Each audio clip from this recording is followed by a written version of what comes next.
السلام علیکم، بسم اللہ الرحمن الرحیم۔ اس کا نظم پیوستہ ہے شجر سے امید بہارت، علامہ اقبال کی نظم۔ اس کا شعر نمبر 4 جو ہے نا وہ اس کی آج ہم تشریح کریں گے۔ سب سے پہلے شعر نمبر 4 جو نغمہ زن تھے، گیت گانے والے، چہچہانے والے، خلوت اراق، صفوں کی تنہائی، خلوت کہتے ہیں تنہائی کو، اراق برق کی جمع، اس کا مطلب ہوتا ہے صفے یا بننے بھی کہہ سکتے ہیں آپ۔ طیور جمع ہے، پرندے ہوتا ہے اس کا مطلب، اور اس کی واحد طائر۔ رخصت ہوئے یعنی کہ چلے گئے، تیرے شجرے، شجر کہتے ہیں درخت کو، اور اس کی جمع ہوتی ہے اشجار، سایہ دار سے، چھاؤں والا، بہت گہری چھاؤں والا۔ کہتے ہیں کہ صرف آگے اس کا مفہوم، وہ پرندے جو تیرے شجرے سایہ دار میں چھپ کر میٹھے گیت گاتے تھے، اب وہ یہاں سے پرواز کر گئے ہیں۔ پھر دیکھیں، وہ پرندے جو تیرے شجرے سایہ دار میں چھپ کر میٹھے گیت گاتے تھے، اب وہ یہاں سے پرواز کر گئے ہیں۔ تشریح زیر نظر شعر میں شاعر علامہ اقبال جو کہ اردو ادب میں ایک چمکتا ہوا ستارہ ہے، نظموں کے ذریعے اپنی مردہ قوم میں ایک زندہ روح ڈالا، ان کے اندر آزادی کا جذبہ جو ہے نا وہ پیدا کیا، ان کی سوئی ہوئی روح کو اپنی شاعری کے ذریعے جگایا۔ زیر نظر شعر میں شاعر علامہ اقبال اپنے اسلاف کا، اپنے آباء و اجداد کے بارے میں بتاتے ہوئے کہتا ہے کہ ہمارے آباء و اجداد کا ایک شیوا، وہ شیوا تھا کہ وہ قرآن کے جو ہے نا مکمل طور پر اس کی تقلید کرنے والے تھے، اسلامی تعلیمات پر عمل کرنے والے تھے۔ لیکن کہتا ہے کہ آہستہ آہستہ کیا ہوا، ہمارے وہ بزرگ، ہمارے وہ آباء و اجداد آہستہ آہستہ اس دنیا سے رخصت ہونے لگے۔ ان کا ایک معیار تھا، وہ معیار کیا تھا کہ وہ تعلیم کے بہت زیادہ خواہش مند تھے، علم کے متلاشی، اور اس کے لیے وہ بہت زیادہ لمبے لمبے سفر طے کر کے اپنے علم کی پیاس بجھایا کرتے تھے۔ اور قرآن مجید میں بھی علم کے بارے میں کیا جاننے والے اور نہ جاننے والے برابر ہو سکتے ہیں؟ پھر نبی کریم صلی اللہ علیہ وسلم کی وہ حدیث، علم مومن کی گمشدہ میراث ہے، جہاں سے ملے اسے حاصل کرو، خواہ وہ جتنی مرضی دور کیوں نہ ہو۔ پھر انہوں نے علم کو حاصل کیا، اور جب علم کو حاصل کیا پھر اس کو آگے بھی پھیلایا، اور اس کی بدولت انہوں نے قرآن مجید کی تعلیمات پر عمل کیا پوری دنیا پر، ان کی حکومت۔ پھر کیا ہوا، آہستہ آہستہ وہ ہمارے بزرگ ایک دنیا سے رخصت ہو۔ جس طرح شاعر کہتا ہے کہ بہار کا موسم ہو، کیا ہوتا ہے، ہر طرف بہار ہی بہار ہوتی ہے، پھول کھلے ہوتے ہیں، درخت سبز رنگ کے پتوں سے ڈھکے ہوتے ہیں، باغوں کا منظر سہانا خوبصورت، پھلوں سے لدے ہوئے پھل، درخت جھکی ہوئی ٹہنی، خوشبو کے شاندار، کہتے ہیں کہ ایسے ایسے خوشبو آتی ہے کہ دماغ کو مست کرتا ہے۔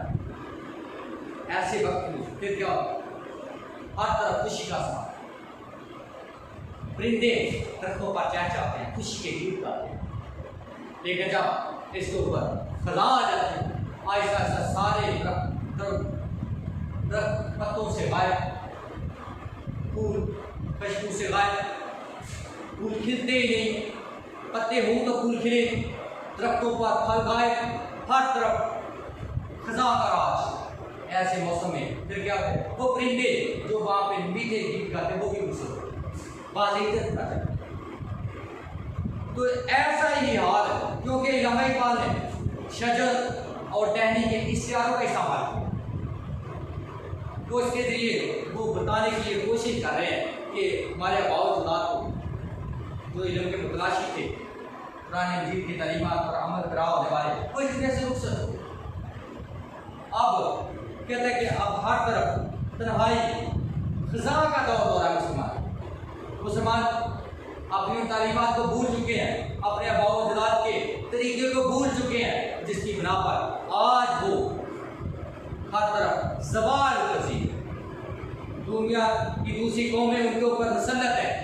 حکمرانی کر رہی ہیں۔ کہتے ہیں یہ صرف اس بنا پہ کہ انہوں نے قرآن مجید کی تعلیمات اور نبی کریم صلی اللہ علیہ وسلم کی تعلیمات کو چھوڑ دیا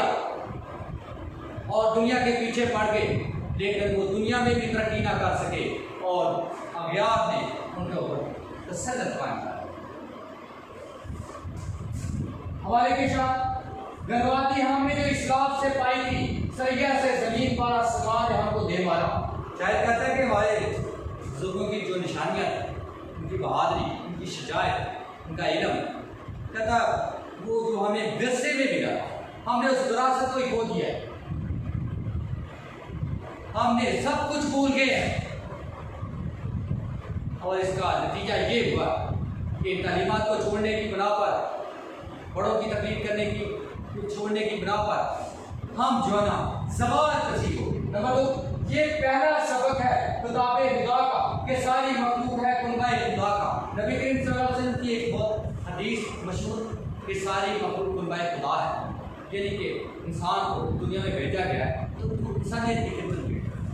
اور قرآن مجید کا بھی پہلا یہی سبق ہے کہ اگر آپ نے اس دنیا میں اور آخرت میں دونوں میں کامیابی حاصل کرنی ہے تو پھر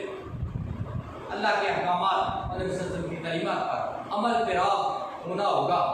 اور اپنے آباء و اجداد کے ورثے کو مضبوطی سے پکڑنا ہوگا۔ نمبر 3، بازو تیرا توحید کی قوت سے کبھی ہے، اسلام تیرا دین ہے، تو مستدی ہے۔ شاید کہتا ہے کہ میرا عقیدہ یہی ہے کہ ہر مومن، ہر ایمان والا اس کے اندر یہ اس کا پکا یقین ہے کہ اللہ وعدہ ہوتا ہے، اور پھر اس کے بعد حضرت محمد صلی اللہ علیہ وسلم اللہ کے آخری نبی، اور کہتا ہے کہ یہی چیزیں جو ہے انسان کو اس دنیا میں بھی اور آخرت میں کامیابی کا جو ہے وہ ذریعہ بنے۔ نمبر 4، حوث نے کر دیا ہے ٹکڑے ٹکڑے لوہے مثالی کو، قوت کا بیاہ ہو جا، محبت کی زباں ہو جا۔ شاید کہتا ہے کہ یہ مادی دور ہے، حوث پرستی کا دور ہے، افرا تفریح کا دور ہے، نفس نفسی کا عالم ہے، ہر شخص کو اپنی بڑی ہوئی۔ کہتا ہے کہ اس وجہ سے لوگوں کے دلوں کے درمیان نفرتیں پیدا ہو، فرق آتا ہے۔ کہتا ہے کہ اگر کوئی لوگ اکٹھا کرنا چاہتا ہے تو پھر اسلام کا وہ طریقہ کہ تمام مومنہ سے بھائی بھائی اس کو جو ہے اپنانا، پھر تمہیں جو ہے کہتے ہیں اس دنیا میں بھی کامیابی لے اور آخرت میں۔ عزیز طلباء، یہ دفعہ شیخ نمبر 4 اس کا مفہوم تشریح اور والی کے شان میرا اس کے سمجھ آ گئی۔ اللہ